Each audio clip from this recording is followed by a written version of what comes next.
순 같고 마른 땅에서 나온 줄기 같아서 고운 모양도 없고 풍채도 없은즉 우리의 보기에 흠모할 만한 아름다운 것이 없도다. 아멘.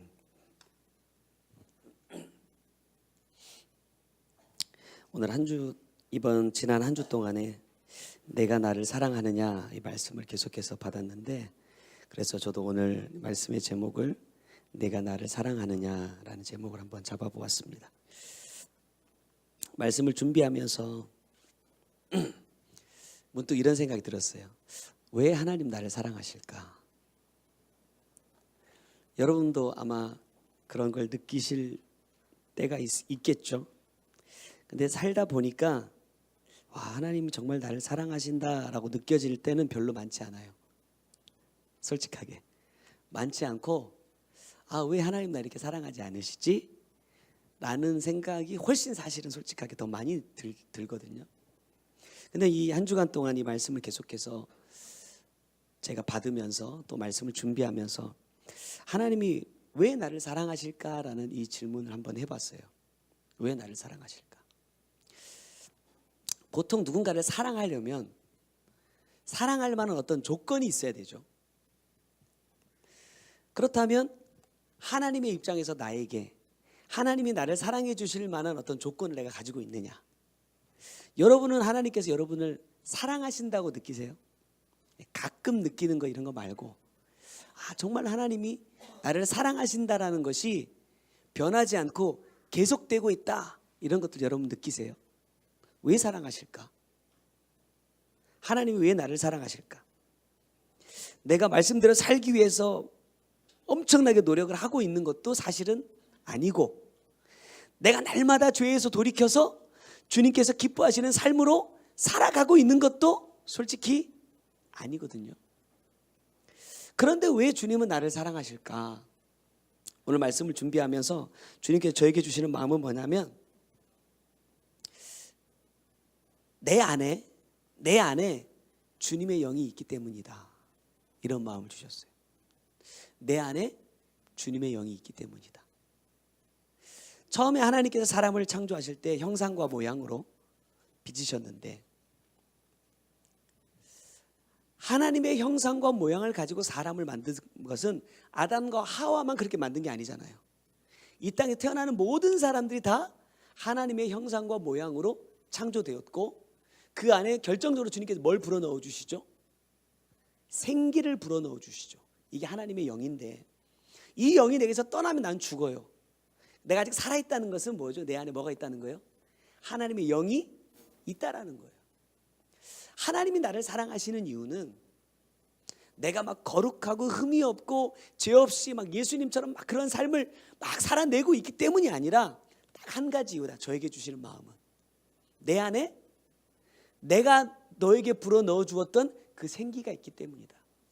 이 말씀을 들으면서, 이 말씀을 묵상하면서 곰곰이 이렇게 생각해 봤어요. 그렇다면 이 하나님의 생기가 내게서 떠나는 순간 뭐도 떠나죠? 하나님의 관심, 하나님의 사랑도 떠나. 끝이라 이 말이에요. 그러면 하나님의 영이 계속해서 내 안에 머물러 있도록 하려면 어떻게 해야 돼요?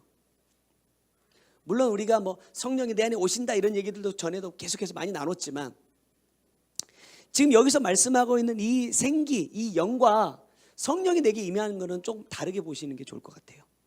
그래서 정말로 내가 하나님께서 임재하시고 안식하실 수 있는 그 성전이 되는 거, 내가 하나님께 쓰실 수 있는 도구가 되는 거, 그것은 주님의 영이 내 안에 계속해서 머물러 있어야 된다는 거예요. 그럼 주님의 영이 계속해서 내 안에 머물러 있도록 하기 위해서 내가 어떻게 해야 되죠? 하나님이 머물러 계실 수 있는 환경을 만드는 거예요. 지난 한 주 동안 제가 센터에 들어가 있었잖아요. 이제 월요일 날 딱 가니까 어머니가 그래, 야, 너 온다고 엄마가 깨끗하게 방 청소 다 해놨어, 이러더라고. 딱 들어갔는데 치울 거 천지야. 제 입장에서 치울 거 천지인데 엄마는 분명히 청소해놨대, 정리 다 해놨대. 그러니까 제가 들어가서 다시 정리 싹 하고 청소 다시 싹 하고 했더니 딱 들어오셔. 야, 뭐하냐, 다 치워놨는데? 다 치워놨는데 쓰레기가 이만큼 있고 다 지어놨는데 막 옷가지들이 막 사방대 막 그냥 꽂아져 있고. 기준이 다른 거예요. 그죠? 하나님이 내게 말씀하시는, 주님께서 임재하실 수 있는, 안식하실 수 있는 삶과 내가 생각하는 하나님이 내게 오실 수 있는 삶이 다르더라 이 말이에요. 아무리 내가 내 기준을 가지고 주님 내가 이렇게 했으니까 이제 저에게 와주세요 라고 내가 요구해도 주님이 말씀하시는 그 기준에 부합되지 않으면 주님은 오실 수가 없는 거예요. 예를 들면 그렇죠. 아이들 장난감 보면 이런 게 있어요.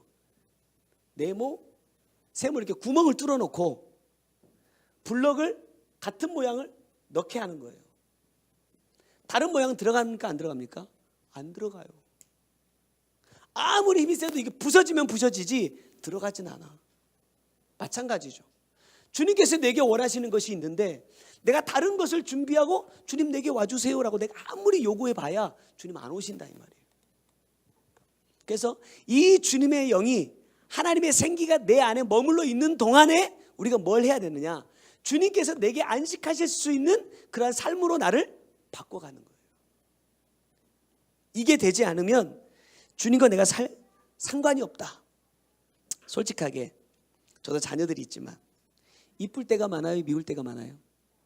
어딜 보고 얘기할까? 내 새끼니까 사실은 키우지. 남의 자식이 이런다 하면 솔직히 안 보면 되거든요. 신경 안 써버리면 돼. 근데 내 자식이니까 할 수 없이 내가 사랑해줘야 되고 관심 가져줘야 되고 한다 이 말입니다.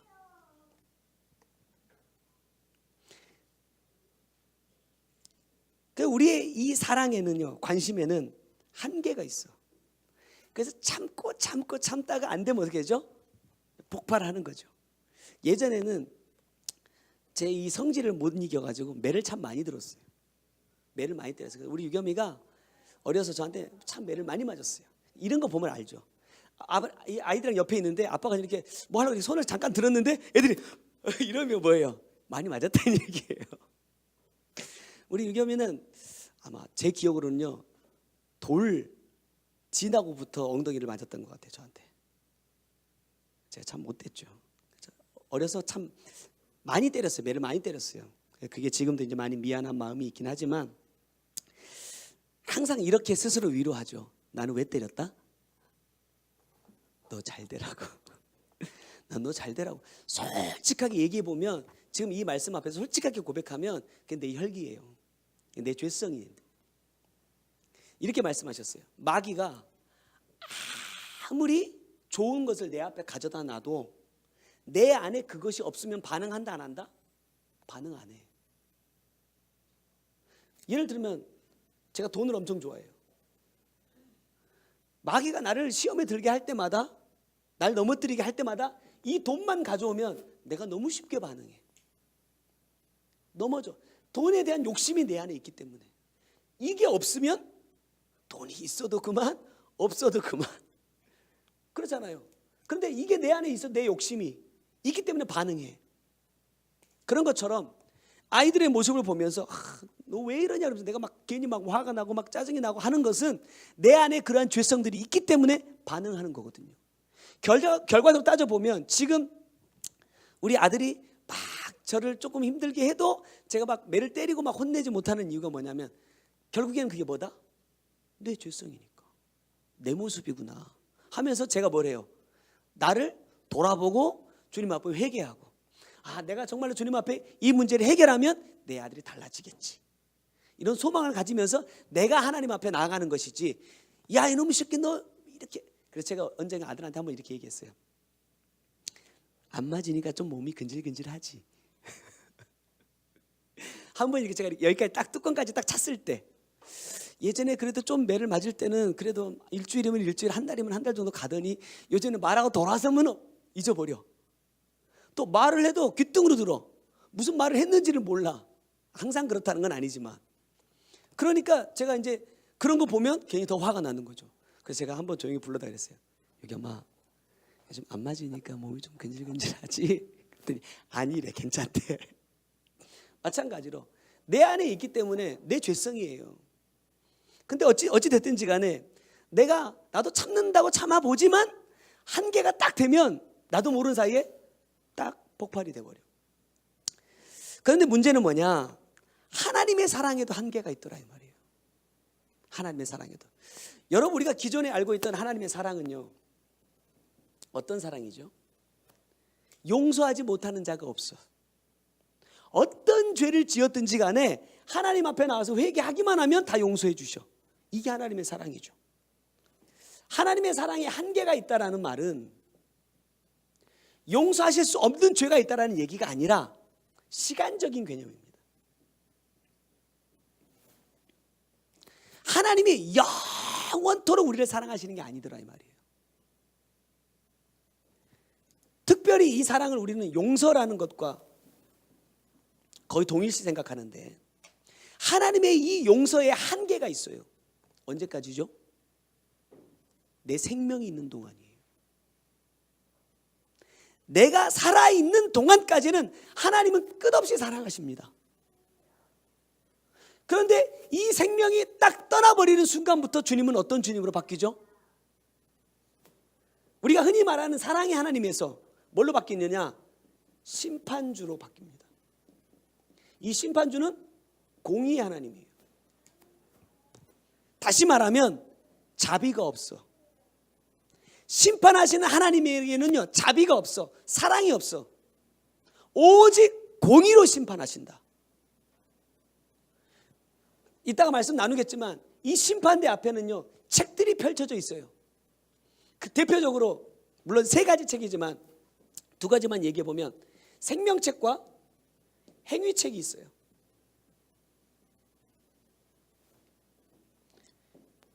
쉽게 표현할게요. 생명책에는 우리의 죄가 기록되어 있고 생명책에는 우리의 의가 기록되어 있습니다. 그러니까 천국 갈 사람들은 여기에 이름이 기록되어 있고 여기에 기록된 사람들은 지옥 가는 거예요. 그런데 보세요. 심판대 앞에 오늘 말씀에 나옵니다.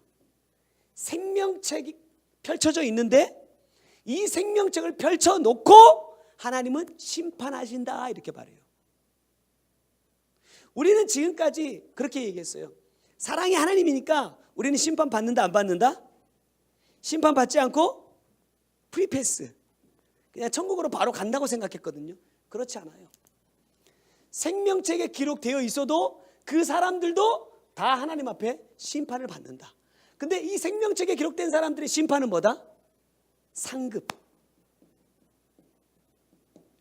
상급에 대한 것이고 행위책에 기록된 사람들은요, 보응에 대한 것입니다.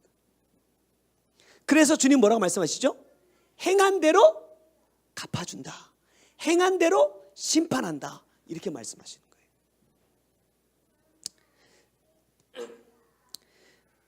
우리가 말씀 보면 아담과 하와를 보면 하나님이 아담과 하와를 얼마나 사랑하셨어요. 저는 이렇게도 표현할 수 있을 것 같아요. 아담과 하와를 위해서 뭘 만드셨어요? 에덴의 동산을 만드셨거든요. 에덴의 동산을 그냥 만들었느냐? 천지를 창조하셨다 이 말이에요. 아담과 하와를 위해서 천지를 창조하셨다. 맞죠? 그만큼 하나님은 사랑하셨어요. 그리고 여러분 보통 보면 첫 작품, 첫 교회, 저에게는 첫 사역하던 교회, 이런 거 잘 안 잊혀지거든요. 하나님의 첫 작품인 아담, 하나님의 입장에서 얼마나 정성껏 이 아들을 만들어내셨겠어요. 근데 이 아담과 하와도 범죄하니까 어떻게 해요? 에덴 동산에서 가차없이 내보내버려요. 근데 그때도 하나님의 사랑에 한계가 있었어. 주님 뭐라고 말씀하시죠? 아담아 아담아 네가 어디 있느냐 물어요. 제가 벌거벗어서 부끄러워서 숨었습니다. 네가 벌거벗었다는 것을 누가 가르쳐줬어? 이제 차근차근 짚어가시는 거죠. 왜? 그게 죄라는 것을 가르쳐주기 위해서. 근데 결과적으로 그러니까 네가 죄인이야 라고 말씀하실 때 아담이 뭐라고 말해요? 하와 때문입니다 라고 말한단 말이에요. 하와는 뱀 때문입니다 라고 말하고, 하나님께서 물으시는 것은 뭐 해주기 위해서? 용서해 주기 위해서, 회개의 기회를 주신 거죠. 근데 그 기회를 걷어차버리니까 하나님은 쫓아내버려. 뭘 입혀서? 가죽옷을 입혀서. 다시 말씀드려요. 가죽옷은 예수 그리스도를 상징하는 게 아니다. 가죽옷은 어떤 의미라고요? 너는 짐승이야. 너는 죄인이야, 이런 뜻이에요. 너 그러니까 평생 살면서 네가 뭐라는 걸 알면서 살아야 돼? 네가 죄인이라는 것을 알면서 살아야 돼. 그러니까 뭐 하라고요? 경작해야 돼. 땀을 흘려야 되고 수고를 해야 돼. 오늘 말씀에 또 나와요. 왜?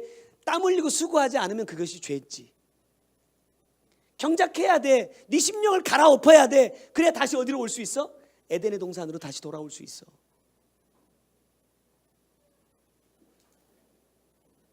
기회를 또 주시는 거죠.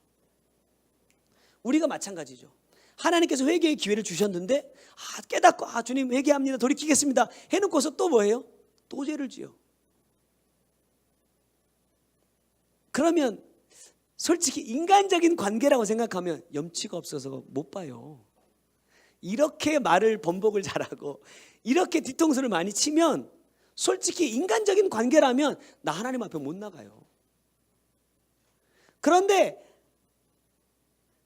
내가 하나님 앞에 나아갈 수 있는 것은 뭐냐면, 내가 주님 앞에 나가면 야, 너 예전에 이런 죄 지었잖아, 이렇게 말씀하지 않으신다 이 말이에요. 그냥 안아주신다. 그냥 받아주신다. 물론 나중에 이제 회개를 통해서 더 깊은 것들을 내가 회개에 나아가는 것은 내가 삶을 살아내기 위해서 하는 것이고, 내가 주님 앞에 죄를 지어서 다시 나아가는 데는 아무런 장애물이 없어요. 근데 내가 나아가지 않을 때가 솔직히 훨씬 더 많아. 그러니까 계속 뭐가 되냐? 죄가 쌓이는 거예요. 계속 쌓여. 그러니까 이걸 한꺼번에 해결하려고 하니까 힘든 거지.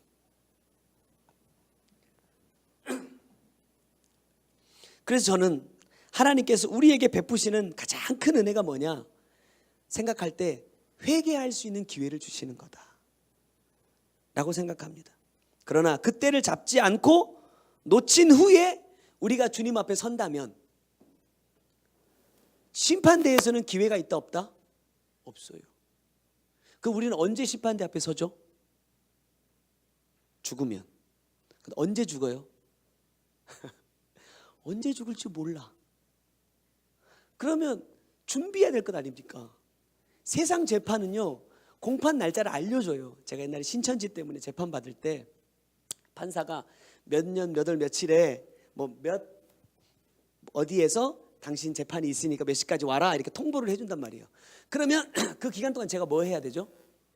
저를 변호할 수 있는 자료를, 내 무죄를 증명할 수 있는 자료를 해야 돼요. 변호사를 선임하자니 돈이 너무 비싸니까 제가 혼자 이제 했어요. 자료를 막 이만큼 만들어 가지고 왜 신천지가 이단인지 잘못됐는지, 사회적으로 어떤 악한 영향들을 끼치고 있는지 이런 거 기사 같은 거 스크랩을 싹 다 해가지고 자료를 이따만큼 만들어 가지고 갔어요. 그래가지고 재판장 가서 뭐 하실 말씀 있습니까? 제가 말로는 다 못하니까 자료를 대신해서 제출하겠습니다. 자료를 대신해 딱 제출했어요. 그러니까 판사가 그래서 싹 검토해 보더니 결과가 뭐냐? 무죄입니다. 무죄가 나왔어. 변호할 수 있는 시간을 주면 준비해야 돼요. 내가 아무리 난 무죄라고, 신천지가 이단이라고 내가 확신하고 있어도 법의 틀 안에서 내가 무죄라는 것을 증명해내지 않으면 나는 억울하게 형을 살 수도 있는 거예요. 내가 하나님 앞에, 심판대 앞에 설 건데 내가 아무리 나 의롭다고 말해도 소용이 없어. 객관적으로 증명해낼 수 있는 증거가 필요하다 이 말이죠. 그게 뭐냐? 내 행위가 여기에 기록되어 있느냐, 내 의로운 삶이 기록되어 있느냐, 이걸 보고 하나님께서 기록된 대로 심판하신다 이 말이에요. 내가 언제 설지 모른다고 한다면 오늘이 내가 심판대 앞에 설 수 있는, 준비할 수 있는 마지막 날일 수도 있다. 마지막 순간일 수도 있다. 근데 예수 믿는 사람들을 보면 주님이 막 곧 오신다, 언제 오실지 모른다 이런 말은 하거든요. 근데 저부터도 뭐냐면 준비하지 않아. 왜 준비하지 않느냐? 구원 받았으니까. 심판은 솔직하게요, 심판 생각한 사람 거의 없을걸요, 예수 믿는 사람 중에. 왜? 그냥 패스니까. 그래서 나는 죽으면 천국 가니까 그냥 오늘 그냥 최선을 다해서 그냥 기쁘고 즐겁게 살면 돼. 행복하게 살면 돼. 왜? 그것도 하나님 주신 은혜야. 복이야. 이렇게 말하니까. 과연 그럴까?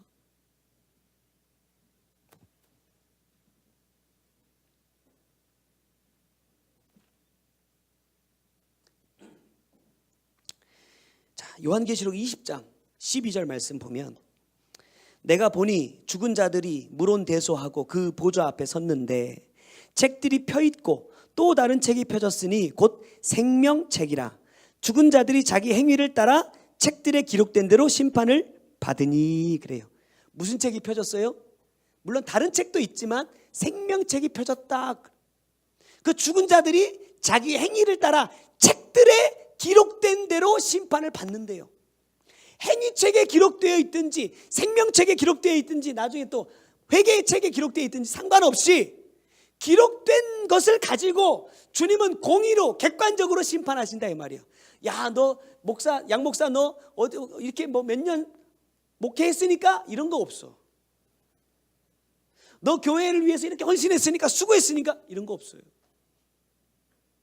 오직 책에 기록된 대로. 그렇다고 한다면 생명책은 천국 갈 자들의 행위가 기록된 책인데 그들도 행위에 따라 심판을 받아야 된다 이 말이에요. 심판을 받은 후에 천국과 지옥이든지 상급이든지 보응이든지가 결정된다. 어떤 분들이 그래요. 성경에 심판을 면한다는 말이 있어요. 그래요. 있어요, 없어요? 성경이 있어요. 자, 야고보서 5장 9절에 보면 형제들아 서로 원망하지 말라. 그리하여야 심판을 면하리라. 심판을 면한다. 이게 성경에 이게 딱 한 구절 나오거든요. 자, 심판을 면한다. 그럼 이거 어떻게 된 말이에요? 심판을 면한다는데 보라 심판자가 문 밖에 서 계시니라. 원망하지 않으면 서로 원망하지 않으면 심판을 면하니까 심판자가 밖에 서 있어도 무섭다 안 무섭다? 안 무섭다 이런 거예요. 내가 죄 안 지었으면 경찰이 삐뽀삐뽀 하고 가도 마음이 두근거리지 않는 것처럼 나는 그냥 패스다. 현대의 성경을 보면 이렇게 말해요. 형제들이여 남을 헐뜯지 마십시오. 여러분 자신은 남의 비판을 받지 않을 자신이 있단 말입니까? 보십시오. 위대하신 심판관께서 오십니다. 그분이 벌써 가까이 오셨습니다. 그러므로 비판하는 것은 주께 맡기십시오. 이렇게 풀이가 돼요. 무슨 말이죠? 저는 이 말씀을 이렇게 이해해요. 네가 누구간데 심판하냐 이 말이에요. 너는 심판할 자격을 가진 사람이 아니야. 그러니까 뭐 하라는 말이에요? 심판은 하나님께서 하시니까 너는 너를 심판하실 주님을 맞이할 준비나 똑바로 해 이런 뜻이에요. 심판 받는 거다 안 받는 거다? 받는 거다 이 말이에요.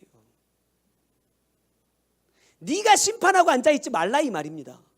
심판은 하나님이 하시니까 너는 그 자리에서 내려오고 서로 원망하는 그 일 때문에 네가 심판받지 않도록 노력하라 이 말이에요. 이 말씀을 심판 안 받고 천국 간다고 생각하면 여러분 큰 오산입니다. 그래서 하나님은 우리가 천국에 가는데 방해가 되는 것들을 정확하게 지적을 해 주시죠. 여러분 병원 가면 내가 아파서 병원을 갔어요. 근데 의사가 나한테 뭐라고 물어요? 어디가 아파서 오셨어요? 이렇게 물어요. 그거 네가 알아내야지.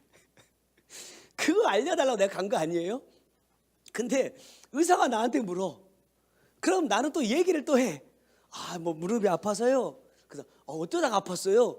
이렇게 했어요. 저렇게 했어요. 이럴 때 아프고 이럴 때는 괜찮고요. 이렇게 하면 아프고 이렇게 하면서 괜찮아요. 상세하게 미주알 고주알 다 얘기한단 말이에요. 이상하잖아요. 의사는 그거하고 밥 먹고 사는 사람인데 내가 가서 증상을 다 얘기해주고 앉아있어. 근데 이게 필요하더라 이 말이죠. 내가 얘기 안 하고 의사한테 만약 가서 당신이 맞춰봐 이러면 어떻게 될까? 그러면 더 빠른 시간에 정확한 진단을 내릴 수가 없어. 내가 어떤 증상을 가지고 있는 건지를 솔직하게 얘기해야 의사가 그것을 가지고 더 정밀하게 검사를 해야 될 부분은 정밀하게 검사하고 그것만 통해서 진단이 나오면 그것을 통해서 처방을 내려준다 이 말이에요. 내가 예수를 믿으면서도 그래요. 내 안에 죄들이 계속해서 쌓여가고 있는데 하나님 내가 무슨 죄를 지은 다 아시잖아요. 하나님이 알아서 하세요. 그럼 주님 뭐라고 말씀하실까? 이거 똑같은 거예요. 내가 주님 앞에 내 죄를 솔직하게 아뢰고 정말로 그 죄의 삶에서 돌이키기를 원할 때 주님께서 은혜를 주신다 이 말이에요. 돌이킬 수 있는, 반복되는 그 죄를 이길 수 있는 그런 마음도 주시고 생각도 주시고 힘도 주신다 이 말이에요. 그래서 내가 계속해서 나아갈 때, 근데 희한한 건 뭐예요? 첫 발을 딛지 않으면 절대 안 도와주시더라고요. 저의 경우는 그래. 내가 아무리 기도하고 힘쓰고 애써도 내가 삶으로 살아가려고 발을 내딛지 않으면 하나님 안 도와주시더라고. 근데 내가 그 아픈 마음을 내가 부여잡고 걸음을 딱 내딛을 때 하나님이 일하시더라고.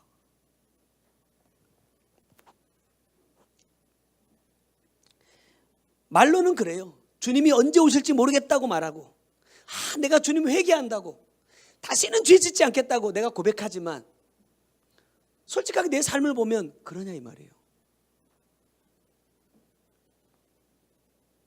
그래서 성경은 우리가 천국이든 지옥이든 가기 전에 반드시 심판을 받아야 한다고 말씀하시고, 심판은 내가 행한 대로 받는 것이다 라고 말씀하십니다.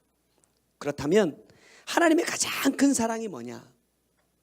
아까도 말씀드렸지만 내 죄를 드러내 주시는 것, 책망해 주시는 것. 사람들을 통해서 사실은 드러내 주실 수도 있어요. 왜? 내가 그 어떤 행동이나 말 때문에 자꾸 내가 반응한다는 것은 그것이 내 안에 그런 죄가 있다라는 신호거든요. 근데 그것을 하나님의 말씀으로 받아내기가 너무 힘들어.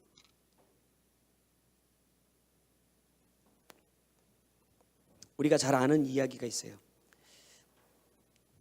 여러분 아마 이런 얘기 다 들어보셨을 거예요. 한 사형수가 이제 극악무도한 죄를 짓고 이제 사형을 언도하기 전에 재판장이 묻습니다. 야, 마지막 소원 있냐?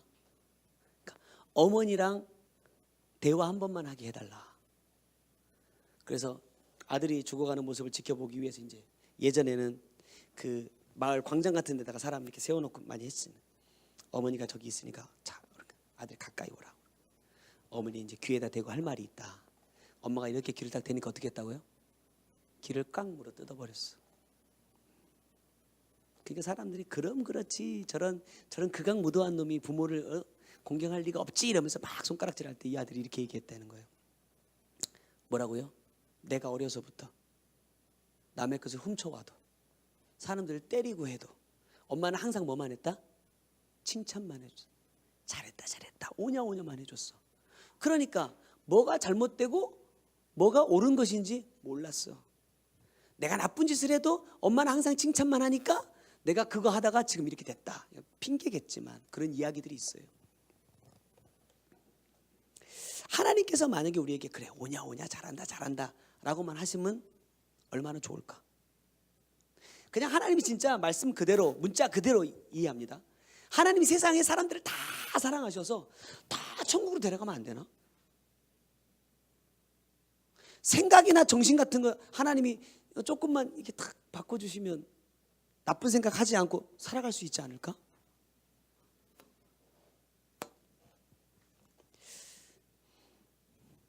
근데 하나님은 그렇게 하지 않는다 이 말이에요.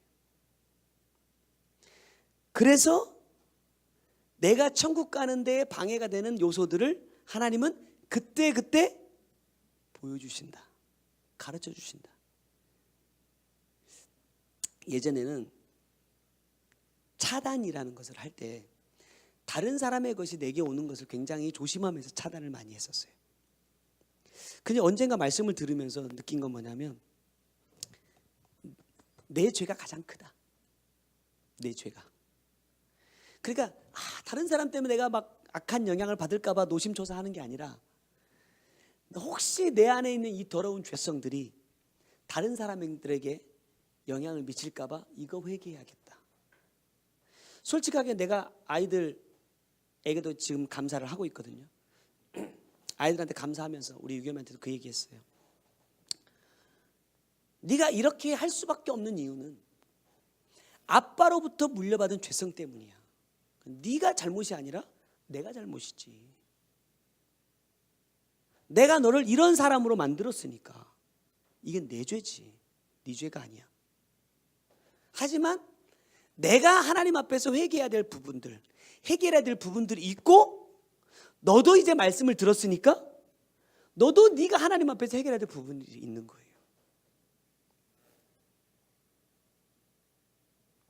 그래서 이렇게 열심히 해보자, 이렇게 말한 적이 있어요. 자, 요한복음 21장 6절에 보면, 그래서 주님께서 우리에게 가장 원하시는 것이 뭐냐? 회개의 열매인데, 이 말씀을 자세히 보시면 가라사대 그물을 배 오른편에 던지라 그래요. 자, 이거 주님의 말씀이죠. 그물을 배 오른편에 던지라 하신 것은 지금 내게 말씀을 주시는 겁니다. 명령해 주시는 거예요. 그래서 그리하면 얻으리라 하신데, 이에 어떻게 해요? 던졌더니. 자, 이 던졌더니는 무슨 의미입니까? 내게 주신 말씀 그대로 내가 삶으로 행했다는 거예요. 내가 삶으로 행했더니 어떤 결과가 주어지죠? 고기가 많아 그물을 들 수 없더라. 이게 뭐예요? 열매죠, 열매. 하나님이 원하시는 건 바로 이 요한복음 21장 6절의 말씀이 내 삶을 통해서 이루어지는 겁니다. 하나님이 나에게 어떠한 말씀을 주시든지 간에 그것이 지금 현실적이든 비현실적이든지, 그것이 지금 이루어질 것인지 나한테 필요 없는 것인지에 상관없이 주님이 지금 나에게 이것을 요구하신다고 하면 내가 그것을 하는 것이 순종이에요. 우리가 말씀을 통해서도 많이 들었지만 제자들은 어부입니다. 여러분, 제가 참 신기한 게 뭐냐면 물고기들이 길이 있어요. 그래서 선상 낚시를 하는 사람들 보면, 예를 들면 자, 오늘은 우럭을 잡으러 갈까요? 그러면 우럭이 다니는 그 길목으로 가요. 거기서 낚시를 던지면 내리는 족족이 잡혀. 또 그럼 뭐 오늘 또 다른 거 잡아볼까요? 또 다른 곳으로 가면 거기서 또 잡혀. 저를 어떻게 할까? 수십 년 동안 그 바다에서 그렇게 잡아봤기 때문에 알게 되는 거잖아요. 갈릴리 호수, 거기는 바다지만 호수예요. 뭐 헤아릴 수 없을 만큼 큰 그런 물이 아니란 말이에요. 그러면 그 조그마한 갈릴리 호수를 손바닥처럼 아는 사람이 누구예요? 베드로와 요한 아닙니까? 그런데 주님은 그 베테랑 어부인 베드로 요한에게 저기에서 그물을 던져. 밤이 맞도록 어디에 가야 고기가 잡히는지, 어디에 고기가 많은지, 어떤 고기가 있는지 너무나도 손바닥 보듯이 알고 있는 그 어부들이 밤새도록 수고했는데도 잡지 못했는데, 어부도 아닌 사람이 갑자기 나타나가지고 깊은 데로 가서 그물을 던지래. 그럼 어부인 이 사람들의 상식에는 맞지 않다 이 말이에요. 근데 그대로 하니까 잡혀. 여기서도 마찬가지죠. 왼편에서 던지면 왜 안 돼? 뒤에다 던지면 왜 안 돼? 앞에다는 왜 안 돼? 왜 하필 오른편이야? 이것도 영적인 의미가 있겠지만 어쨌든 주님께서 오른편으로 던지라 하실 때 오른편으로 던지면 고기를 잡을 수 있는 것이고, 아니야, 내가 알기로는 왼편에 고기가 더 많아, 왼편에 던지는 사람은 고기를 잡을 수 없다. 하나님의 말씀이 여러분 상식적인가? 이성적인가? 아닐 때가 더 많아요. 아닐 때가 더 많더라고. 그럼에도 불구하고 하나님은 내가 그렇게 따라가기를 원하신다. 왜? 그것이 내 영이 사는 길이기 때문에. 그것이 솔직히 여러분 나를 깨는 거예요. 내가 깨지면 깨질수록 주님의 말씀이 내 안에 더 들어오실 수 있기 때문에. 그래서 주님께서 뭐라고 말씀하시느냐? 21장 10절에 예수께서 가라사대 지금 잡은 생선을 좀 가져오라 그래요.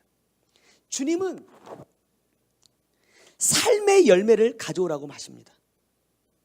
내가 아무리 눈물 짜고 콧물 흘려가면서 그냥 회개한다고, 죄 안 짓겠다고 내가 우는 그것을 주님은 회개라고 인정하시는 것이 아니라 내가 그렇게 기도했다면 내가 돌이킨 삶의 열매를 맺어갈 때에 주님께서는 그 열매를 보고 너 회개했구나라고 인정해 주신다 이 말이에요. 회개뿐만 아니라 우리의 모든 신앙이 다 같은 원리예요. 그렇게 따져보면 내가 주님을 사랑한다는 것의 증거가 뭡니까? 내가 오늘 내게 주신 말씀대로 삶을 살고 있느냐를 언제 보시고 언제 잡은 생선이에요?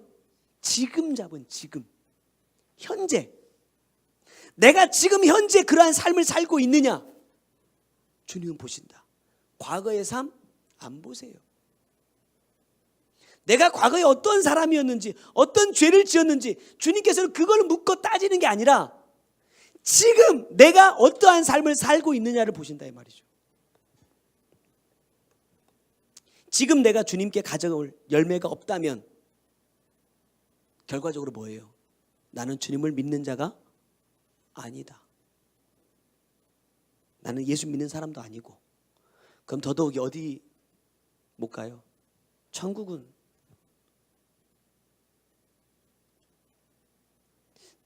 여기서 한 가지 분명하게 짚어야 될 건 뭐냐면 아까도 말씀드렸지만 내가 원하는 열매 아니에요. 지금 주님께서 나에게 원하시는 열매가 뭔지 알아야 돼. 우리 쓰리가 알바를 할 때도 그지? 나는 이런 알바를 많이 해서 나는 이런 거에 익숙해 라고 생각해서 네가 잘하는 것들에서 찾아. 그지? 보통 일반적으로 보면 내가 하고 싶은 분야의 일들을 찾는단 말이에요. 그런데 그것도 기도해야 된다. 하나님께서 내가 이것을 하기를 원하시는지를 근본적으로 먼저 물어야 되지만 하기를 원하신다고 한다면 내가 어떤 분야에서 어떤 곳에서 일하기를 원하시는지 내가 주님께 물어야 된다는 거죠. 왜? 예를 들어서 이래요. 야, 그래 너 알바하는 것이 하나님의 뜻이야. 그럼 내가 아무 데나 가서 일해. 그건 또 하나님의 뜻이 아닌 거예요.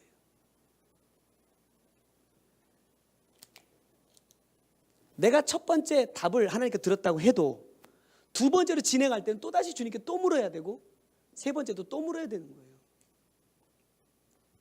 우리 예슬이가 뭐 일주일에 한 번씩 할 때마다 수업이 또 늘었다고 또 맡았다고 얘기할 때도 학교에서 맡겨주는 수업이지만 내가 이것을 맡아야 될지 하지 말아야 될지에 대해서 주님 앞에 기도하면서 물으면서 하는 게 맞다 이 말이에요.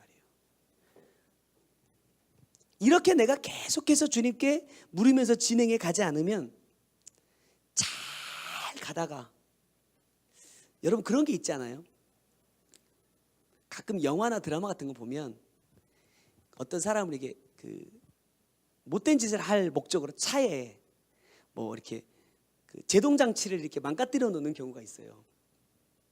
근데 이 사람이 브레이크를 밟지 않을 때까지는 몰라요. 앞으로만 출발해서 갈 때는 아무 이상이 없어. 그래서 그냥 잘 갑니다.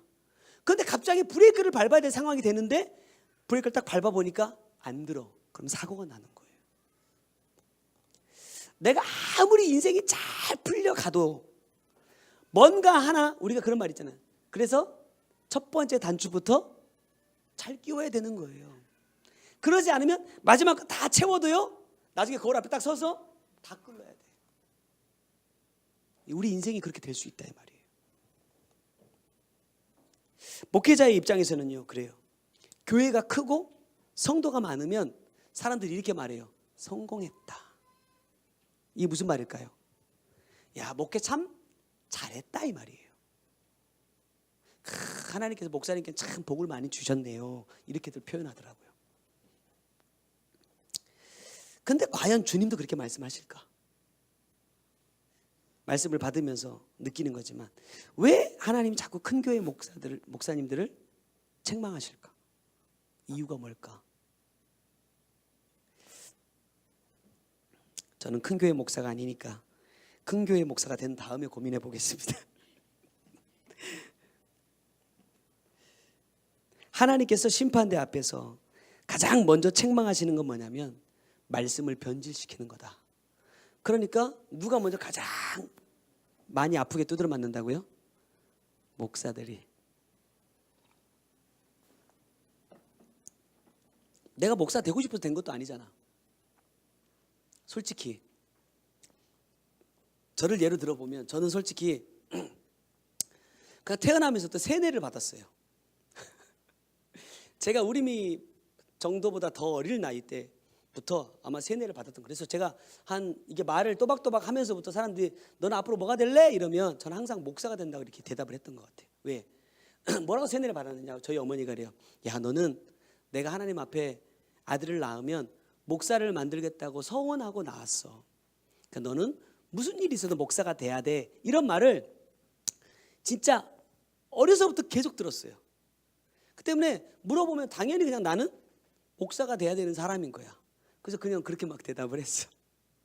근데 사춘기가 딱 오니까 목사가 하기 싫어. 왜? 아버지를 보니까 내 사춘기와 딱 맞물려서 아버지가 개척을 하셨어요. 초등학교 4학년 때. 그 전까지만 해도 전라북도 장수에서 명덕교회에서 아주 떵떵거리면서 살았거든요. 학교에 가도 우리 교회 집사님들이 선생님, 동네에 가도 마을 이장부터 뭐 새마을 뭐 회장 뭐 이런 분들도 다 우리 교회 집사님, 장로님. 이러니까 어디를 가도 항상 사랑받고 어디를 가도 항상 칭찬받고 이랬단 말이에요. 근데 뜬금없이 전라남도 강진으로 이사를 갔어. 강진이 어디 붙어 있는지는 아세요? 쉽게 말하면 땅끝 해남 옆에 있어요. 강진으로 갑자기 이사를 갔는데 개척을 했어. 상가 한 칸을 얻어가지고 아는 사람 한 사람도 없는데 그때부터 이제 제 고난이 시작된 거죠. 와, 목사가 이런 거야? 지금까지 내가 알아왔던 목사와는 너무 다른 거죠. 왜? 사택이 없어. 내 살 집이 없다 이 말이에요. 그래서 진짜 이런 상가 저도 그래서 잠깐 살았지만 교회 뒤에 강단 뒤에 이렇게 판자로 막아놓고 여기 뒤에 방. 그러니까 예배 시간에 뭐 어릴 때는 나오라고는 안 하지만 안에 있어도요 숨도 못 쉬어요. 왜? 우리 이 말이 맞네. 합판 한 장 돼 있기 때문에 내가 말하면 다 들려버려. 방음이 안 돼. 그러니까 나는 안에 있어도 진짜 입 한 번 뻥끗 못하고 1시간 동안 가만히 있어야 되는 그냥 다른 것도 못해요. 그렇게 살다 보니까 목사가 이런 삶이구나. 그래서 목회에 대한 회의가 막 오기 시작했어. 또 막 성전 건축한다고 그나마 있던 그 상가 건물 팔고 뭐 땅 사서 건물 짓는다 그래서 막 날마다 교회 형들이랑 가서 막 그 지게 짊어지고 흙 퍼나르고 벽돌 나르고 시멘트 나르고 나무 나르고 초등학교 때 저 그랬거든요. 중학교 때 그거 막 하면서 그거 했지. 또 집 없으니까 지금 여러분 센터 가면 우리 김병옥 장로님 계시죠. 김병옥 장로님 집 옆에 한 칸에서 우리 식구들이 다 몰려 살았어요. 그래서 지금도 안 잊어버려. 여기가 이제 거실, 마루, 여기가 식당, 여기가 안방, 여기가 이제 옆방인데 여기 이렇게 돌아 들어가서 여기에서 저희 식구들이 다 살았어요. 그러니까 이게 막 계속 반복되니까 목사 안 하고 싶어. 그래서 막 반항도 많이 했죠. 나는 그냥 어려서부터 이렇게 살면 내가 목사 되나 보다. 아빠처럼 이렇게 저희 아버님이 30대 아마 중반쯤 되셨을 거예요. 장수에서 목회할 때. 그럼 굉장히 젊은 나이잖아요. 젊은 나이인데 큰 교회, 뭐 시골에서 막 큰 교회 이런 건 아니지만 그래도 남부러울 것 없는 그러한 삶을 사는 거예요. 난 그게 목사인 줄 알았어. 그게 목회의 전부인 줄 알았어.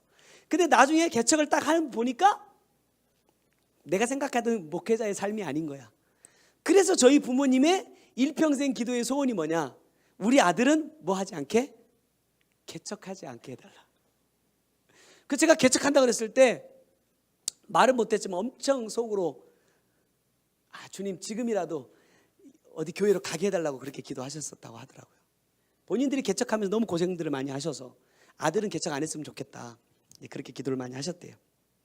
어쨌든지 간에 진짜 막 교회가 크고 사람들이 많고 이러면 다 성공했고 하나님께 복을 주셨다고 말해. 정말 주님도 그렇게 말씀하실까? 요한복음 12장 49절 50절 말씀 보면 내가 자의로 말한 것이 아니요 나를 보내신 아버지께서 나의 말할 것과 이룰 것을 친히 명령하여 주셨으니 나는 그의 명령이 영생인 줄 아노라. 그러므로 나의 이르는 것은 내 아버지께서 내게 말씀하신 그대로 이르노라 그래요. 아까 말씀을 변질시킨다고 말씀드렸는데 말씀을 잘못 가르치고 다른 것에 대한 책망이기도 하지만 보다 궁극적으로 원리적으로 따져보면 뭐냐면 내게 주신 말씀 그대로 삶을 살지 않는 모든 것이 뭐냐? 말씀을 변질시킨 거예요. 그러니까 저만 아랫목으로 가는 게 아니라 제가 가면 여러분도 같이 갈 수 있어요. 조심하라 이 말입니다. 예수님도 자기의 생각과 의지대로 말하지도 않고 생각하지도 않고 행동하지도 않았대요. 그렇다면 나는 어떨까? 나는 지금 무엇을 말하고 무엇을 생각하고 무엇을 행동할까? 내가 말하는 것, 생각하는 것, 행동하는 거에 원인이 뭘까? 뭐에 근거해서 내가 그렇게 하고 있을까? 진짜 하나님의 말씀인가? 우리가 묻는 신앙을 한다고 하지만 요즘 잘 안 하시죠? 목사가 잘 안 하니까 성도들이 잘 안 해요.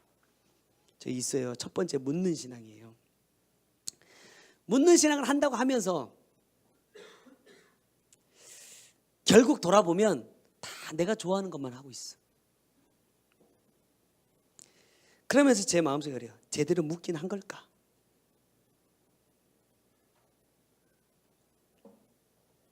주님도 아버지의 말씀이 영생인 줄 알고 그대로 하셨다고 말씀하시고 그 말씀을 내게 그대로 이르렀다.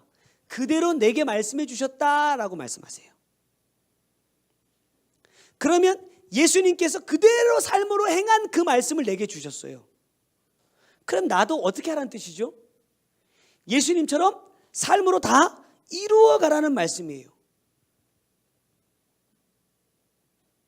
내게 주신 말씀 그대로 행할 때 나도 뭘 얻어요? 영생을 얻는다 이 말입니다. 우리가 흔히 하는 말로 예수님이 십자가 안 졌다면 어떻게 될까? 모든 이름 위에 뛰어난 이름이 될 수 있었을까? 그분이 우리의 구주가 될 수 있었을까? 없어요.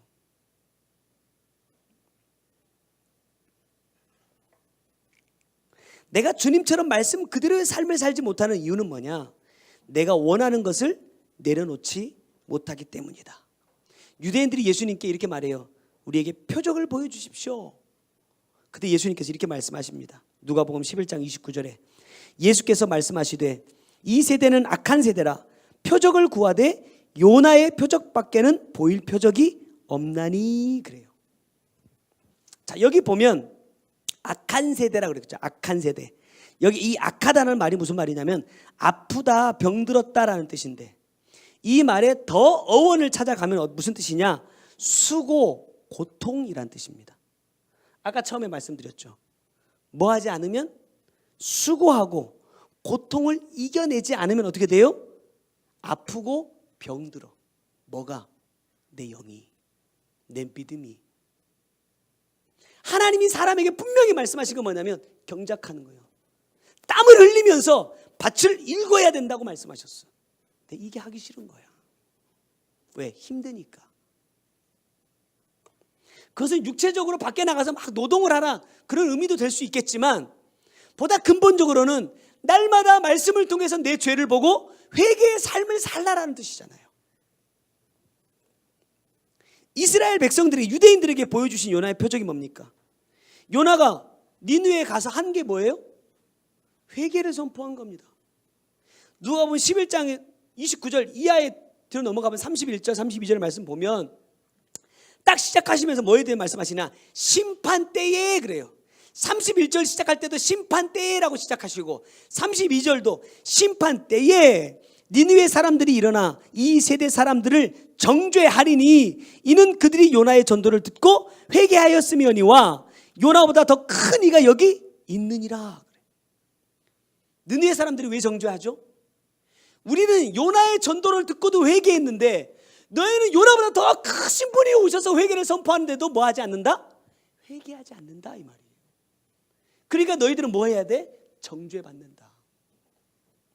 하나님께서 믿는 자들, 유대인들은 여러분 세상 사람들이 아니에요. 믿는 자들이 믿는 자들, 지금으로 말하면 교회를 다니는 사람들이라 이 말입니다. 그 사람들에게 주님은 뭘 선포하시느냐? 회개를 선포하신다 이 말이에요. 근데 회개 안 합니까? 회개하죠. 예수 믿는 사람들 중에 회개 안 하는 사람도 없어요. 우리가 잘 아는 대표기도 뭐예요? 알고 지은 죄, 모르고 지은 죄 많이 하잖아요. 근데 그게 회개냐? 그렇게 기도하면 회개가 되냐? 끝이냐?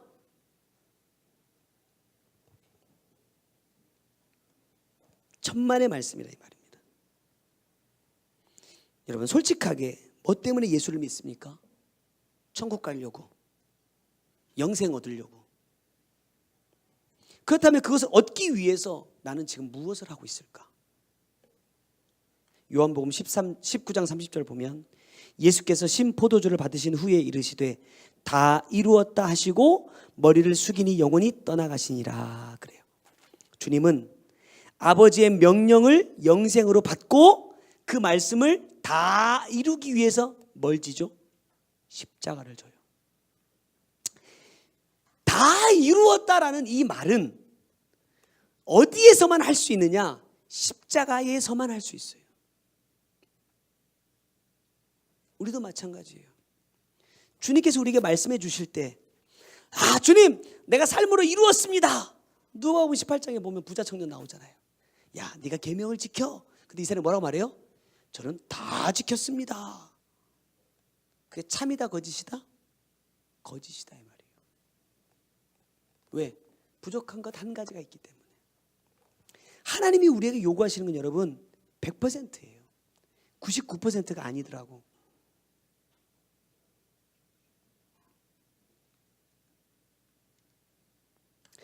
주님도 십자가에 죽으셨기 때문에 다 이루실 수 있었다고 한다면, 내게 주시는 하나님의 말씀을 내가 삶 속에서 이루려면 뭐가 죽어야 돼요? 내가 죽어야죠. 내 생각이 죽어야 되고, 내 경험이 죽어야 되고, 내 의가 죽어야 되고. 죽을 건 너무 많아. 근데 안 죽으니까 안 돼.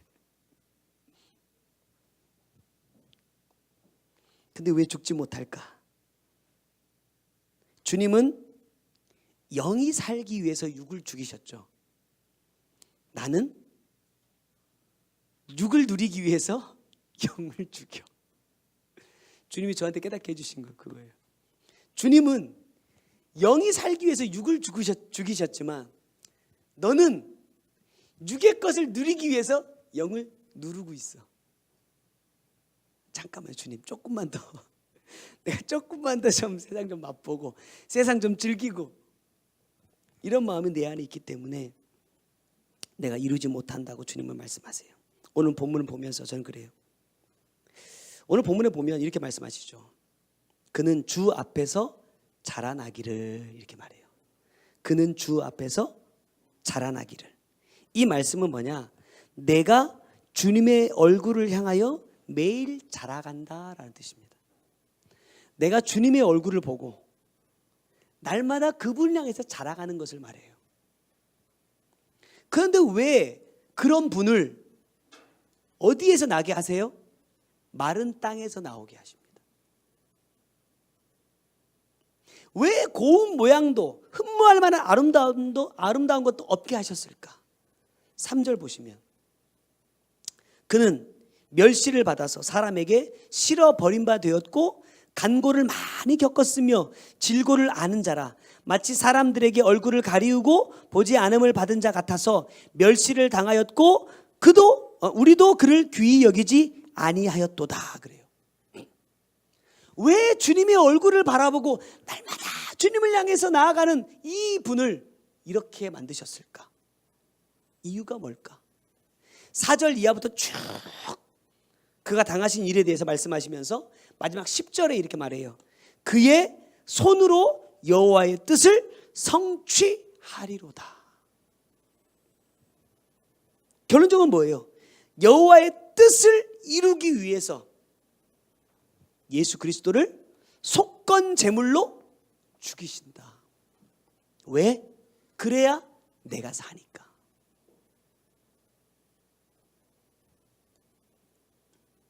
그런데 나는 주님을 믿는다고 말하면서도, 주님을 따르는 제자가 되겠다고 하면서도 주님이 당하신 고난을 나도 당하기 위해서 과연 준비하고 있을까? 아니면 주님이 다 당하셨으니까 나는 편안하게 이제 천국 간다 라는 생각 속에 살고 있을까? 저도 후자였으면 좋겠어요. 그럼 내가 이렇게 살까? 이렇게 말하면 또 내가 엄청 삶으로 뭐 사는 것처럼 이렇게 전달될 수 있어서 저도 그렇게 살지 못하지만, 살지 못하는 것에 대해서 죄의식을 가지지 않을 것 같아. 그냥 편하게 살죠. 아까 말씀드렸듯이 주님은 항상 100%를 원하세요. 그래서 예수님께서 제자들에게 바리새인과 사두개인들의 뭘 주의하라 그래요? 누룩을 주의하라 그래요. 자, 이 누룩이 뭡니까? 고린도전서 5장 6절에 보니까 누룩은 적은 것이지만 온 덩어리에 퍼진다 이렇게 말씀하세요. 내가 정말로 주님의 말씀대로 살고자 하는 마음들이 99%라 할지라도 한 가지 1% 죄성이 내 안에 남아있으면 온전히 주님을 따를 수 없다. 그래서 아까 말씀드렸던 이 부자 청년도 그랬잖아요. 몇 가지가 부족했습니까? 한 가지 부족했어요. 그 한 가지가 부족함으로 인해서 이 한 가지를 놓지 못하고 주님을 떠나가 버려요. 제자들도 다 마찬가지 아니었어요? 주님이 잡혀서 십자가에 달리실 때 제자들도 그 한 가지를 놓지 못하고 다 돌아갑니다. 그래서 뭘 하지 마라 그랬어요? 제자들이 처음에 예수님을 따를 때 어떻게 해요?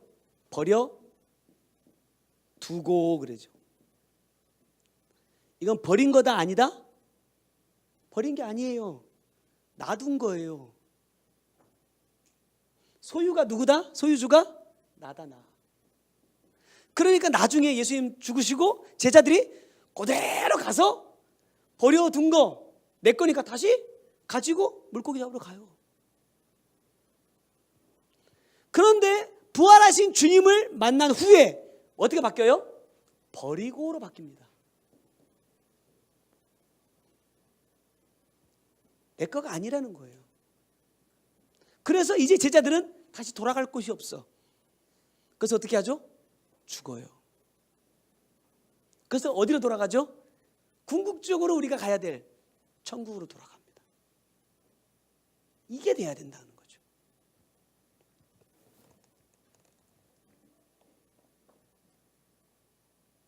이제 말씀을 맺겠습니다. 다시 오시는 주님이 우리를 심판하러 오신다는 사실을 여러분 꼭 믿으시기 바랍니다. 주님이 오시리라 하신 약속의 말씀을 기다리지 않으면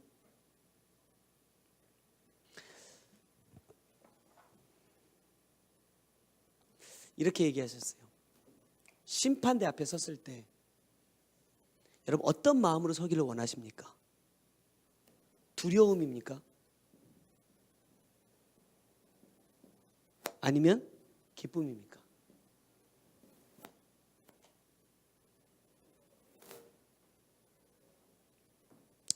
내가 어떤 마음으로 주님 앞에 서느냐는 내게 하나님께서 기회를 주실 때 어떤 삶을 살았느냐에 따라 결정된다. 주님께서 가장 원하시는 삶을 뭐다? 회개의 삶이다.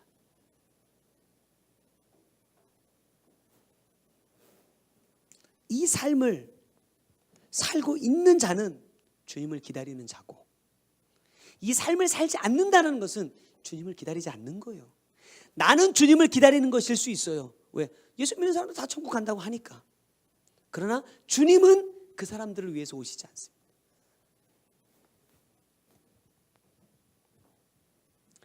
정말로 주님을 사랑하기 원한다면 오늘 이 말씀을 통해서 내 믿음의 실체를 정확하게 보는 시간이 되기를 바랍니다. 또 나를 보고 깨달았다면 철저하게 회개함으로 돌이켜서 주님의 말씀을 따르는 것만이 내게 영생이 될 수 있음을 믿고 삶의 열매를 주님께 지금 드릴 수 있는 삶으로 나아가는 저와 여러분이 되시기를 주님의 이름으로 부탁드립니다. 기도하겠습니다. 사랑의 하나님, 아무런 흠모할 만한 것도 아름다운 것도 갖지 못하고 이 땅에 오신 이유는 온갖 고난과 질고를 다 짊어지고 결국 하나님 앞에 속죄의 제물로 죽으시기 위함이라고 말씀하십니다. 그 이유는 나를 살리기 위함이다. 그것이 하나님의 말씀이셨고 주님은 그 말씀을 온전히 이룸으로 영생을 우리에게 주실 수 있다고 말씀하십니다. 내가 정말 영생을 소망하는 자라면, 내가 정말 천국 가기 원하는 자라면 주님께서 내게 보여주시는 그 삶이 지금 내 삶이 되어야 한다고 주님 말씀하시니, 주님께서 내게 보여주신 그 믿음의 삶을 주님 나도 따라 살아내어서 주님 앞에, 심판대 앞에 설 때에 두려움으로 서는 것이 아니라 기쁨으로 주님 앞에 서서 주님께서 나를 천국으로 이끌어 주시고 하늘의 상급을 예비하시고 기다릴 수 있는 그러한 믿음의 사람들이 다 될 수 있기를 주님 간절히 소망합니다. 오늘도 주님 귀한 예물 구별하여 드렸으니 하나님 이 물질을 주님께서 붙들어 주시고 이 물질이 영혼 구원을 위해서 주님 기뻐하시는 곳에 쓰여질 때마다 드린 손길들 주님 아버지의 나라의 상급으로 쌓여지게 하시고 우리 모두가 그 아버지의 나라에서 이 상급을 받아 누릴 수 있는 믿음의 사람들이 다 될 수 있도록 주님 역사하여 주옵소서. 지금은 우리 구주 예수 그리스도의 은혜와 아버지 하나님의 크고 놀라우신 사랑과 성령님의 감화 감동하시고 역사하시며 보호하시는 귀한 은혜가 천국을 소망하며 내게 주신 말씀을 온전히 이루는 삶을 살기로 다짐하는 주의 사랑하는 성도들 머리 위에와 그들의 가정과 삶의 모든 터전 위에 이제로부터 영원토록 함께 계실지어다. 아멘. 오늘 주신 말씀 기억하면서 우리 한번 기도하고 마치도록 하겠습니다. 사랑의 하나님 감사합니다.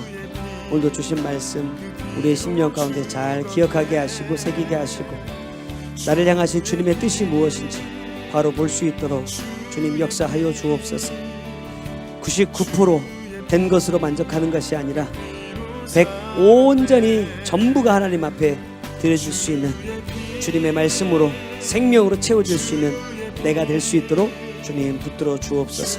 오늘도 주님 우리에게 가장 원하시고 기뻐하시는 것은 회개의 삶이요 회개의 삶을 통해 맺어지는 열매라고 말씀하셨습니다. 주님 지금 내게 그러한 삶이 있는지 내게 그러한 열매가 맺어지고 있는지 돌아보게 하시고 주님께서 기뻐하시는 그 열매를 맺어갈 수 있는 우리 모두가 될 수 있도록 주님 역사하여 주시옵소서.